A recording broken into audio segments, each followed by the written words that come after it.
If you're enjoying this podcast, explore The Calm Operator, a practical survival guide by Steve Barker, published by Books Central. Built for pressure, it helps you stay composed, think clearly, and act effectively in outdoor, urban, and emergency situations. Find the book on Amazon or through the Books Central website.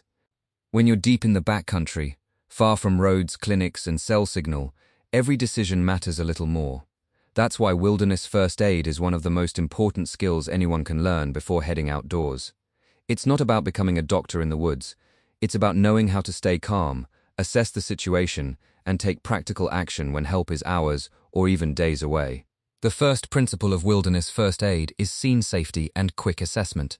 Before you rush in to help, stop and look at the environment. Is the area stable?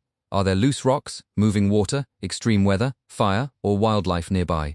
In a wilderness setting, the scene itself can become the biggest threat. Once it's safe, check the person's responsiveness, breathing, and major bleeding. These first moments set the tone for everything that follows. A calm, clear head often makes the biggest difference in an emergency. Next comes the ability to handle the most common outdoor injuries.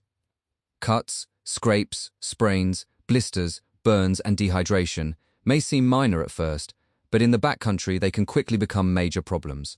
A small cut can turn into an infection, a twisted ankle can become a full immobilization issue, a blister can stop someone from walking efficiently, which can slow the whole group down and increase risk. Good wilderness first aid means cleaning wounds properly, controlling bleeding, stabilizing injuries, and knowing when to keep moving and when to stop. It also means understanding that prevention is part of treatment. Foot care, hydration, layering, and pacing are all first aid skills in their own way. Another key area is recognizing environmental illness and injury. Heat exhaustion, heat stroke, hypothermia, and dehydration don't always look dramatic at first, but they can escalate fast. In hot conditions, confusion, weakness, and nausea can be warning signs long before collapse. In cold weather, shivering, clumsiness, slurred speech, and poor judgment can signal the body is losing heat. Wilderness first aid requires you to think about the environment as part of the diagnosis. Treat the person, yes, but also treat the conditions causing the problem. Get them out of wind, sun, rain, or cold. Add insulation, reduce exertion, and replace fluids when appropriate. Finally, wilderness first aid is about making good decisions under stress. In many outdoor emergencies, the right answer is not dramatic. It's basic, steady, and disciplined. Splint the injury. Protect from the weather, keep the person warm and hydrated. Monitor for changes. Build a plan for evacuation if the situation is beyond your ability to manage.